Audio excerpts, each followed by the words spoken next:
Entonces, bueno, nada más la plática se llama armonización de voz en mujeres trans y va a ser la cirugía de cuerdas vocales.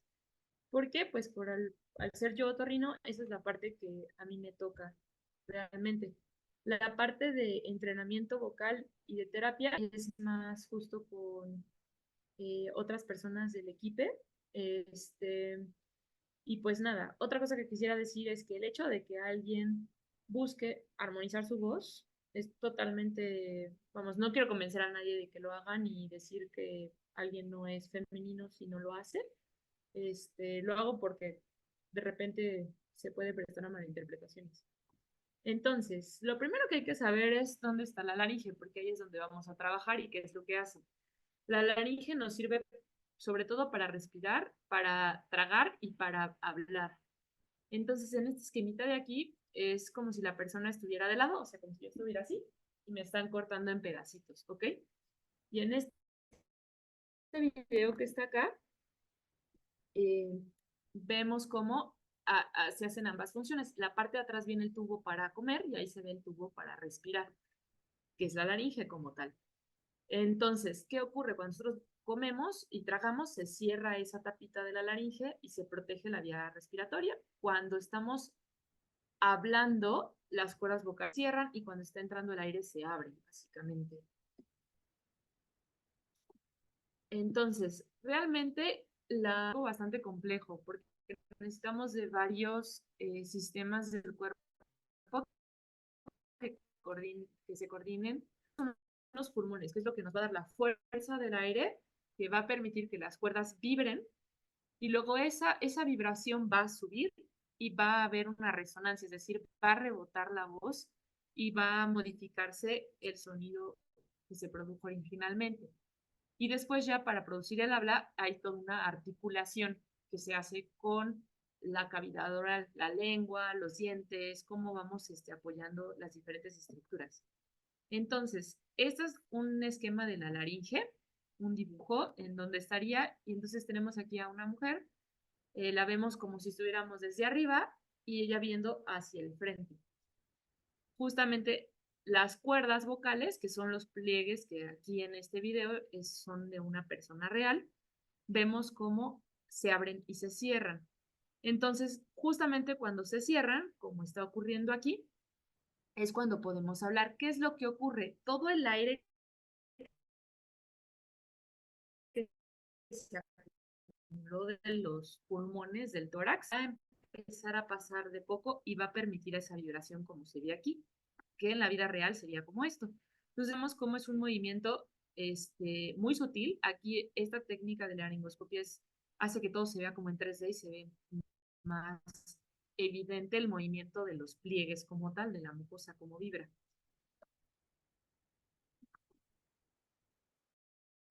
Ok. Ahora, les decía yo, una vez que sube la voz, vamos a pasar hacia lo que es la garganta y la lengua. Entonces, este es un video que a mí me parece muy ilustrativo en donde una persona que se dedica a cantar, se los explico primero y ahorita se los pongo, se dedica a cantar, lo que hace es cantar la misma pedacito, las mismas notas, la misma canción, en diferentes estilos y la voz cambia muchísimo. ¿Cómo es que lo hace? Si realmente sus cuerdas son las mismas y eso no cambia y ahí el tono se está produciendo, bueno, pues a través de modificar todo el tracto vocal y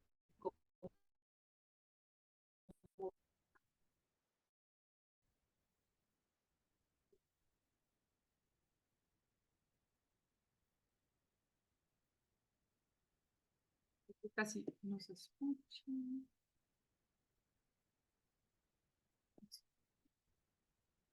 Sí.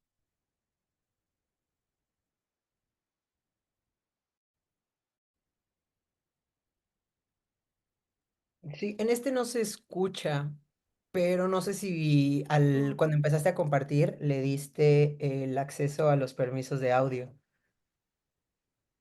en teoría sí. O sea, yo sí lo escucho acá, pero bueno, si no, seguimos. El punto es que uno puede modificar la voz, no nada más a través de las cuerdas vocales, sino todo el tracto vocal. Entonces, básicamente, un concepto del cual sé que es súper controversial hablar y a veces es un poco, cuando se habla, por ejemplo, eh, en foros de salud trans, sí cae un poco en lo binario y sí cae un poco en lo controversial, yo lo sé. Sin embargo, sí es una de las características que nos van a permitir identificar a una persona de acuerdo al sexo con el que nació, ¿de acuerdo? Entonces, ¿a qué me refiero con esto? Los hombres cisgénero van a tener un tipo de voz una vez siendo adultos que nos permite reconocerlos como tal. Y las mujeres cisgénero van a hacer lo mismo. ¿Cuál es esa característica o qué es lo que nos hace decir eso es mujer simplemente con escucharles? Es el tono. ¿Qué es el tono? Es la velocidad a la que vibran las cuerdas, por ejemplo. Entonces, esto es un concepto físico. Todos los sonidos tienen una frecuencia. Nosotros aquí le llamamos frecuencia fundamental a la vibración. Entonces, vemos cómo aquí la amplitud de la onda es la amplitud que es lo que va a determinar la intensidad, la fuerza.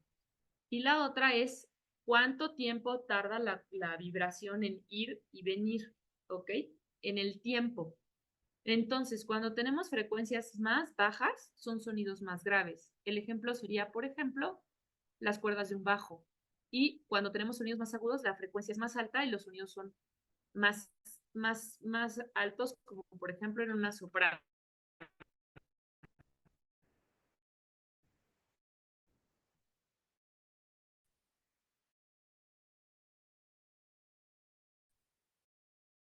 ¿Y de qué depende eso fundamentalmente? Del tamaño de las cuerdas y de qué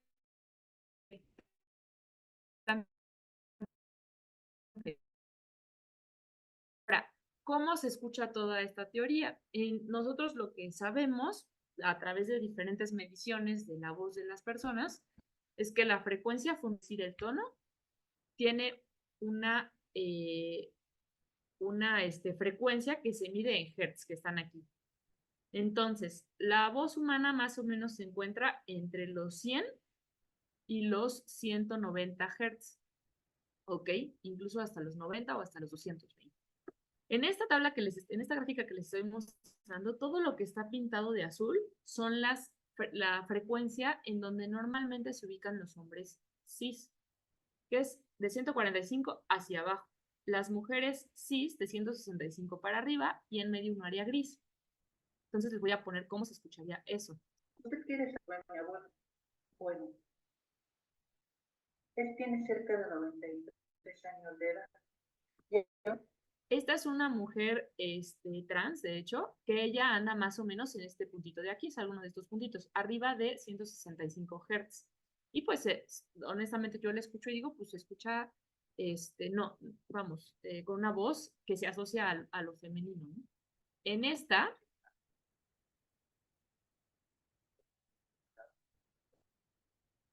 la frecuencia es un poco más baja y es un poco neutra la voz, es difícil identificarla únicamente por escucharla. ¿Usted quiere saber sobre mi abuelo? Bueno, él tiene cerca de 93 años de edad y aún pinta tan lúcidamente como. Y ella finalmente tenía una frecuencia muchísimo más baja, en donde parte de la razón por la cual acudió conmigo es que siempre me dicen que soy hombre cuando me escuchan hablando por teléfono. Y sí, efectivamente su frecuencia era más bajita. Ahora, la frecuencia fundamental, es decir, el tono, no lo es todo.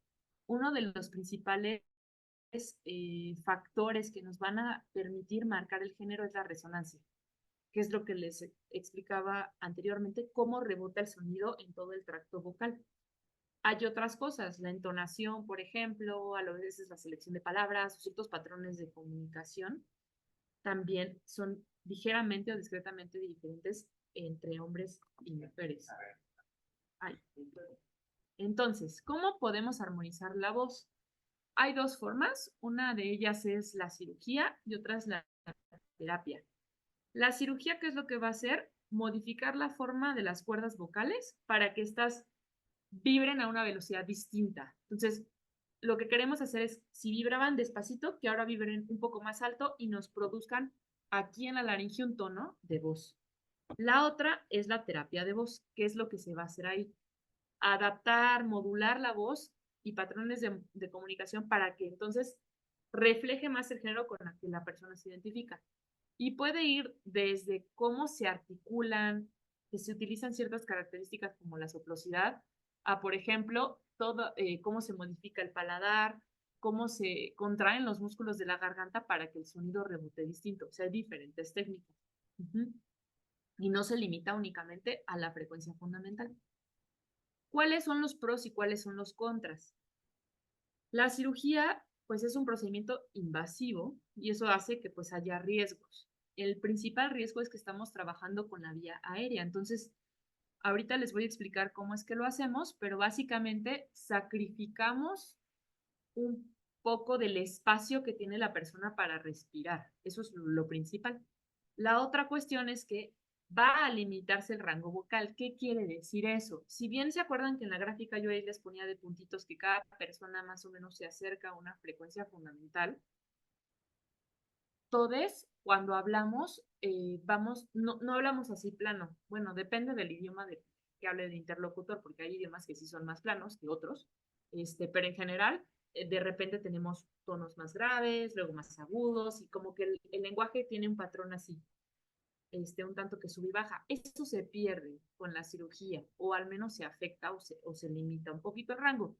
Se pierden principalmente graves, que a lo mejor para una persona cuyo trabajo no implica un gran rango vocal no pasa nada, pero si es un cantante, pues ya le dimos una torre, ¿no? Un actor o qué sé yo.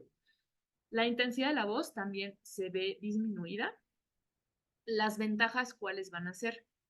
Que no va a requerir control voluntario, es decir, que si la persona se está riendo, se va a mantener ese tono de voz aguda y no se va a escapar ese grave. La capacidad para aumentar, es decir, la capacidad de cambio del antes y el después, en general es más alta y los cambios son más estables. La terapia, si se fijan, es todo lo contrario. No es invasivo, es decir, la persona no se somete a un procedimiento quirúrgico que tiene sus riesgos, el rango vocal no se afecta, no se afecta tampoco la intensidad de la voz, pero requiere de mucho entrenamiento, de mucho compromiso, de ir a muchas sesiones y de control voluntario, y a veces esa voz grave reaparece o en momentos espontáneos o si la persona está ya muy cansada, ¿no? Y el cambio es más cortito y dura menos tiempo, hay que estarlo reforzando en muchas ocasiones. Ahora, ¿qué efectos tiene la terapia hormonal sobre la voz? Depende de cómo sea la transición. Si tenemos terapia hormonal de afirmación de género para mujeres trans, aquí no va a afectarse la voz. Es decir, la testosterona, una vez que yo actúo en una laringe de un adolescente y la hizo más grande, las cuerdas un poquito más flojas, eso ya no va a cambiar. Incluso hay, por ejemplo, ejemplos de mujeres cis que tienen algún problema hormonal en donde la voz se masculiniza, es decir, se vuelve más grave. En los hombres trans sí puede llevar a tener un efecto sobre la voz. Y es esta tabla que se ve así un poquito densa, que es lo que nos está mostrando. Es una comparación de antes y después de cierto tratamiento. Entonces, esta línea que está aquí en el centro, a ver. Ajá. Entonces, esta línea que está aquí, que la estoy remarcando con rojo, nos habla de si hubo o no una diferencia con la intervención, ¿ok? Esto aquí es antes y esto es después. Entonces, cada uno de estos cuadritos que están aquí, si caen del lado donde está el después, es que les fue mejor. Mejor, ¿en qué sentido? En la frecuencia fundamental. En este caso, que la frecuencia fue más alta. ¿Y qué es lo que estamos comparando? Solamente la terapia, una cirugía de voz, y aquí son otras técnicas de cirugía, ¿ok? Podemos ver cada uno de estos que está aquí son diferentes autores o diferentes grupos de pacientes. Al final, la que parece, en resumen de todos estos, la que parece ser más efectiva es la glotoplastía o el acortamiento de las cuerdas, que es de la técnica de la que vamos a hablar. Y aquí está. Sin embargo, tanto con terapia, que aquí está el resumen, como con las otras técnicas, sí hay en todas una mejoría en términos de la frecuencia, que es lo que ellos midieron. ¿Ok? Entonces, vamos a seguir. Uy, me quedaron las marcas. Bueno, no importa. ¿Cuáles son las recomendaciones actuales de la WPAD? De inicio, si hay una persona que desea realizar la armonización de voz, es dar terapia y después vemos. Si la persona finalmente, después de todo ese proceso, y normalmente se hace un comité y se decide si la persona es candidata o no, ya entonces se opta por cirugía. Es un porcentaje realmente pequeño de las mujeres que finalmente deciden llevar ese proceso hasta ese punto. Si ya hicimos cirugía, lo ideal es hacer terapia también después. ¿Para qué? Para que los resultados sean aún mejores, para evitar problemas de un abuso excesivo de la voz y aprender otros aspectos que no tienen relación, que ese va a ser el extra que nos va a dar. Porque yo les decía, la cirugía se limita a modificar las cuerdas vocales, la terapia hace un montón de cosas más y ambas van a sumar hacia ese objetivo.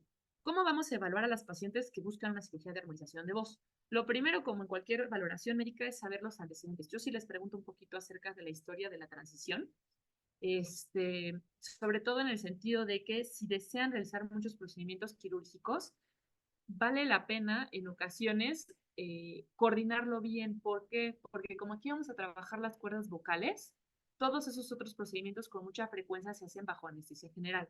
Entonces, sí puede dañarse lo que hacemos aquí si no tenemos eso en consideración.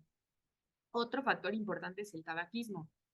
Las voces de personas que fuman de por sí se vuelven más graves, que es lo contrario a lo que buscamos, ¿no? La edad de la persona. Desafortunadamente, cuando son mujeres trans ya de edad más avanzada, más de 45, 50 años, que digo, para mí siguen siendo jóvenes, pero sí ya empieza a haber cambios, no tenemos los mejores resultados. Hay otros antecedentes que hay que preguntar, que si la paciente es asmática, si tiene reflujo, ya qué se dedica y si ha tenido problemas de voz previamente. Para mí uno de los aspectos más importantes y que más nos van a hablar de éxito, que para mí no es nada más subir la frecuencia, sino que la paciente esté satisfecha, es cuáles son sus expectativas y cómo se autopercibe ella. Luego vamos a ver cuestionarios de calidad de vida, una laringoscopía, un análisis acústico de la voz y una grabación. Entonces, de expectativas, estas son algunas de las que pacientes que han acudido conmigo me han dicho.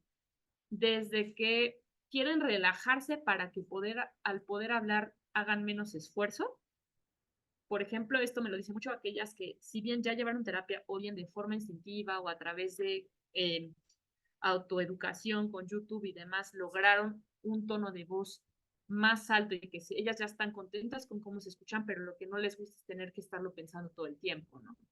A veces evitar la salida de esos sonidos graves. Otras tantas, lo que no quieren es que se les confunda por hombre al hablar por teléfono, porque como hay, no hay otra, el género, pues la gente asume cosas, ¿no? Entre otras razones. Este cuestionario fue diseñado originalmente en inglés y luego se tradujo, lo que hace son 30 preguntas, aquí no puse todas, pero hablan respecto a la experiencia de la persona como mujer en su vida. Y todo orientado hacia la voz. Por ejemplo, la 6, mi voz es un obstáculo para vivir como mujer. Y ya cada persona pone ahí, si nunca le pasa eso, es decir, que no es ningún obstáculo, le daría un punto. Y si siempre le pasa, le daría 4 puntos. Y sumamos, ¿qué quiere decir esto? Que entre más alto el puntaje que obtengamos, pues mayor molestia o incomodidad le provoca o limitante para vivir como mujer su voz, ¿ok? Y la parte de hasta abajo es tanto una autoevaluación de la autopercepción como de qué es cómo me gustaría escucharme. Y la califican en 5, que va desde muy femenina hasta muy masculina, pasando por el neutro.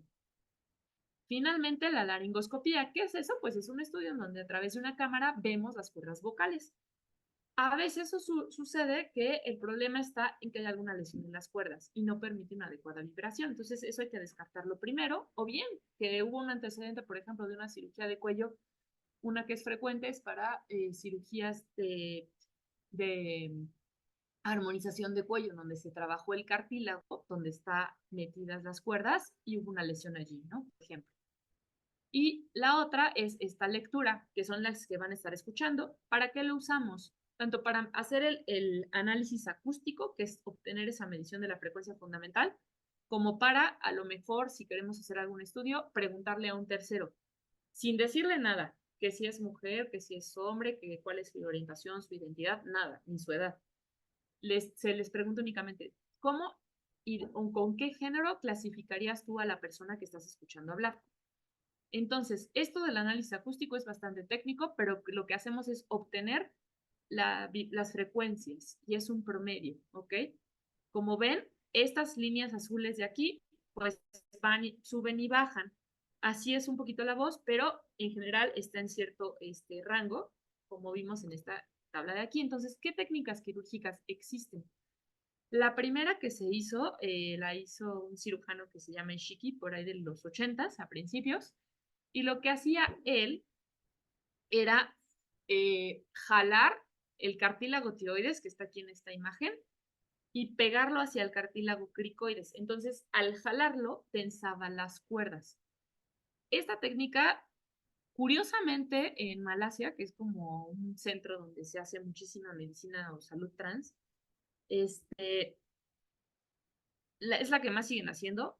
Realmente en el resto del mundo ha caído mucho en desuso, porque tiene desventajas muy importantes.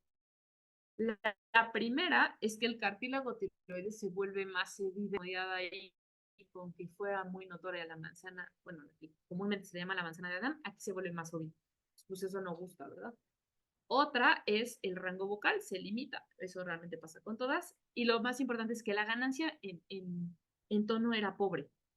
Y la estabilidad de esos cambios tampoco era el mejor, como que se iba aflojando el cartílago y ya no era lo más adecuado.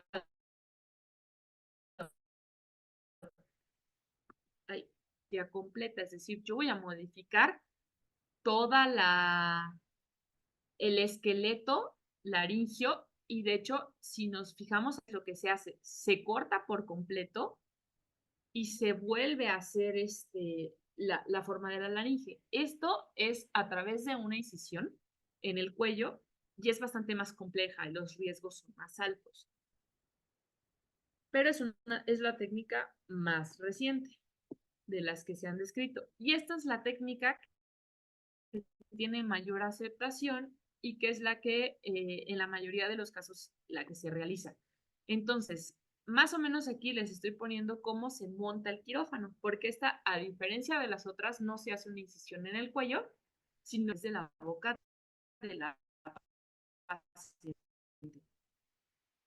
Entonces, con ella, que le colocaron un tubo a través de las puertas y eso se conecta a un ventilador para ayudarles a respirar, vamos a colocar nosotros otro tubo, que es este que está aquí, que es un tubo metálico.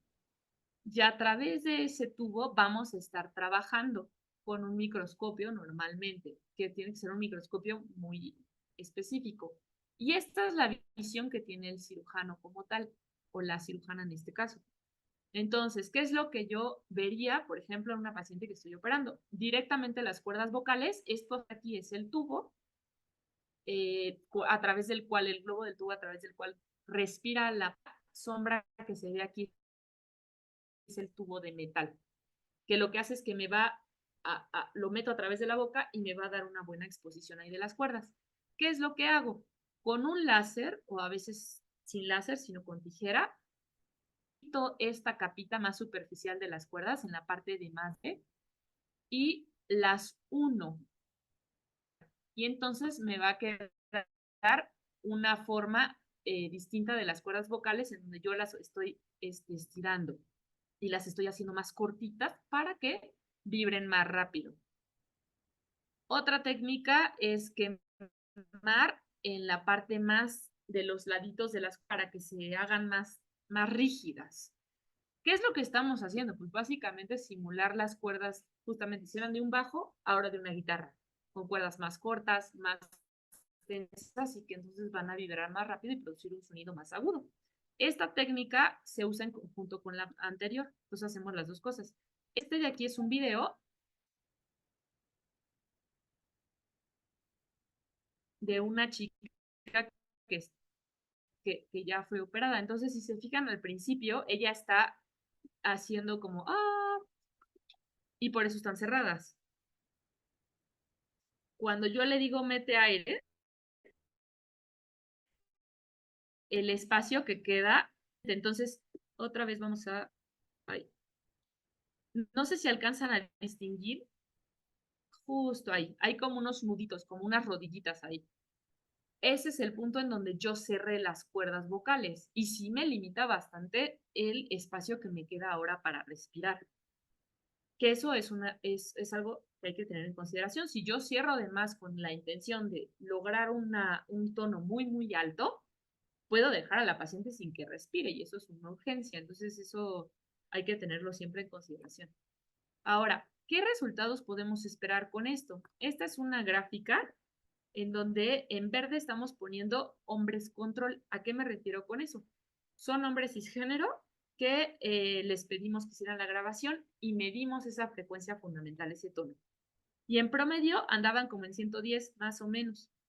Y luego a las mujeres cis antes de la cirugía les pedimos que hicieran lo mismo y en promedio andaban como en 145. Aquí en amarillo están las mujeres control y las mujeres trans después de la cirugía. Entonces, sí hubo un avance importantísimo en donde pasamos de los 145 Hz en promedio a casi los 180. Que eso pues ya está como tal en un rango que se consideraría femenino, ¿no? Y se parecen mucho más ahora a las mujeres cis, sí, sin embargo no eran exactamente iguales. Eso que nos dice también las mujeres trans aprenden a modular su voz para lograr un género más femenino. Ahora, siempre les decía yo al principio, para mí eso no es medida de éxito. ¿Por qué? Porque ha habido un montón de incluyen que aunque se alcance la frecuencia fundamental que está en un rango considerado femenino, pues hay pacientes que no están satisfechas o que bien en los como que su voz no es la que quisieran tener.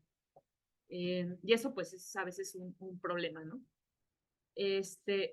Vamos a ver aquí algunas voces. Esta es una mujer antes de.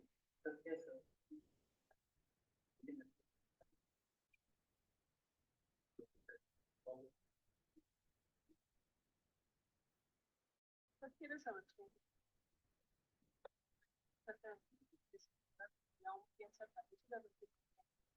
Y estas después de ella, desde mi punto de vista, tuvo un avance muy grande y sí hubo un cambio muy importante. No siempre es así. Voy a ponerles dos ejemplos más.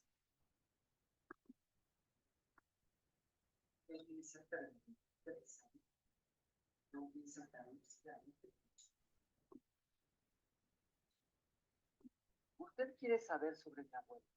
Bueno, él tiene cerca de 90. Quizás en ella diríamos que el cambio fue poco, o sea, es muy sutil. Usted quiere saber sobre mi abuelo. Bueno, él tiene cerca de 93 años de edad y aún piensa tan lúcidamente como siempre. Usted quiere saber sobre mi abuelo. Bueno, él tiene cerca. Y en ella el cambio fue muy grande. La voz que ella tenía previo a la cirugía era bastante más grave que con las otras dos pacientes. Entonces, para ella, pues no fue suficiente. ¿Cómo se evaluaron ellas? Que eso es la importante. Este número de aquí, 104, es del cuestionario que les dije. Entonces, aquí había mucho disconfort y aquí después bajó muchísimo. Y ella se evalúa como muy masculina y después se evaluó como muy. La segunda, a lo mejor yo digo, pues no siento que haya cambiado tanto, pero para ella sí hubo una mejora importante, bajando bastante su score de insatisfacción y considerándose después de la cirugía como neutra, cuando antes era muy masculina. La tercera también hubo un cambio. La tercera paciente después de la cirugía se fue a terapia. ¿Usted quiere saber sobre mi abuelo? Bueno, él tiene cerca de 93 años de edad. En donde, para mi parecer, esa tercera grabación sí hay todavía un cambio mucho más importante. Entonces sí vemos que la terapia y la cirugía deben deberían de estar en conjunto y que sí se maximizan los resultados. Sin embargo, ella casi no cambió en los scores, pero realmente yo allá un día le dije, bueno, te voy a poner, si tú me permites, cómo te escuchabas. Ah, no, sí, porque se olvida cómo éramos. Esta tabla es interesante porque yo les decía que de repente lo que hacemos es, sin decirles para qué es, ni decir los nombres de las personas que están participando, ni de ninguna forma las podrían identificar. Este, ponemos 30 voces y ya estamos aquí en los números rojos. ¿Por qué lo pongo en rojo? Porque la mayoría de las pacientes se percibían a sí mismas como muy masculinas o masculinas, arriba del 77%. Y lo mismo opinaban los jueces. Las clasificaban como masculinas o muy masculinas. Si se fijan, en general las mujeres trans son más duras con ellas mismas que los evaluadores. Y luego, después de la cirugía, las pongo aquí en verde. ¿Por qué? Porque cambió bastante. La mayoría de las mujeres, ya aquí hablamos de un 55%, ya se evaluaban como muy femeninas o femeninas cuando antes era el cero. Tuvo una ganancia tremenda. Y los evaluadores aquí fueron más nobles, por así decirlo. Las clasificaron al 66% como femeninas y solamente el 11% quedó clasificada como masculina, ¿no? Entonces, en general, sí, todo lo que cambió. En verde vemos el cuestionario que yo les decía. Cuando estamos cerca de los 100 puntos, significa que la persona pues está muy incómoda con su voz, después bajó bastante, a prácticamente 40 puntos. La frecuencia fundamental aumentó mucho, de más o menos los 130 hasta casi los 180. Y estos de aquí son los porcentajes. Antes de la percepción de feminidad con respecto a la voz era bajita, como el 18%, y después fue arriba del 40%, ¿no? Y lo que decían ellas, no quiero que me digan que soy hombre por teléfono. Bueno, eso también se logró, que a lo mejor no les decían ni señor ni señora, simplemente preguntaban. Y eso era una ayuda bastante importante. Pues pasó de más o menos el 38 hasta más del 80%. Entonces, ¿cuáles son las limitantes para esto? Uno, lo que ya comentábamos respecto a la edad. Sí es cierto que a mayor edad los resultados empiezan a ser pobres, sobre todo más o menos a un corte como de 40 a 45 años. Si fuman, definitivamente hace que la cirugía sea muchísimo peor el resultado. También hay mayores problemas con la cicatrización, etcétera. Y las mismas cuerdas pueden estar dañadas por el tabaco. Otras son usuarias profesionales de la voz. Yo no considero que debieran de llevarse a cirugía personas cuyo sustento depende de su voz. Dígase, obviamente lo primero que se nos ocurre son cantantes, pero tampoco, por ejemplo, conferencistas o otro tipo de profesiones, actrices, etcétera. La otra son enfermedades crónicas mal controladas. Si tenemos un problema de asma, por ejemplo, en donde no va a haber una buena cantidad de aire que pueda hacernos respirar, o si tenemos un problema de reflujo, también las cuerdas se lesionan. Otra que es súper importante y esta a veces es la más complicada de medir, son aquellas mujeres que tengan expectativas brutalmente altas, porque ya vimos que los resultados sí pueden ayudarnos, pero no todas las mujeres van a lograr tener el resultado que buscan. Entonces, si de repente la idea es que todos sus problemas, que todo mejore a través de esta cirugía, pues no. Y sí ser conscientes que de repente no se va a lograr el cambio tan importante y muchas veces hay negación, por ejemplo, a mí me pasa muy seguido, de siquiera intentar la terapia porque quieren un cambio rápido y casi que mágico. Eso no pasa ni con cirugía ni con terapia. Y la autopercepción, por ejemplo, de repente me pasa que son mujeres que yo las escucho y digo, oye, pues yo te escucho súper, o sea, jamás pensaría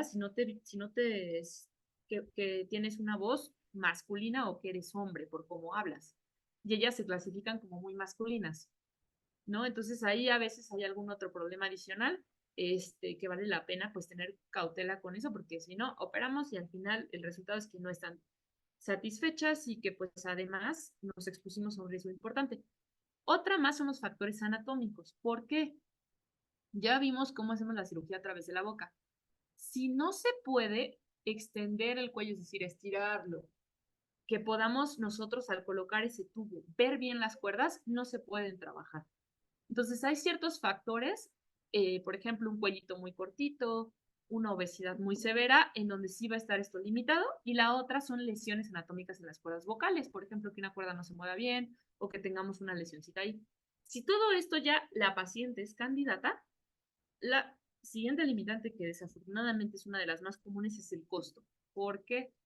Porque, como vieron, necesitamos un montón de equipo especializado, como un microscopio, y un anestesiólogo que sea hábil con el manejo de la vía aérea, que no es tan fácil de conseguir. Entonces, esa es una de las principales problemas. ¿Qué es lo que estamos intentando hacer? Para aquellas que lo puedan pagar, pues está padrísimo.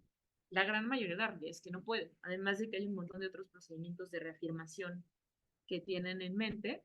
Entonces, de pronto intentamos de alguna forma buscar realizar estos procedimientos en el sector público. Pero bueno, eso es otro tema. ¿Cuáles serían para mí los mensajes para llevar a casa? El primero es que no hay ninguna alternativa de armonización de voz que sea requisito para validar la identidad de una mujer trans. Este es un camino nada más. Y a quien le haga feliz, le haga vivir más plenamente, adelante. Y a quien no, pues no, y ya está. La otra es que tanto la terapia como la cirugía son procedimientos complementarios, es decir, cada una, a lo mejor el objetivo es la armonización de la voz, pero cada una lo va a hacer de formas distintas y cada una va a tener este, pros y contras distintos. Yo sí creo firmemente que primero debe ser terapia y después cirugía. Si ya se decidió la persona cirugía, sí vale la pena que la terapia sea antes y después.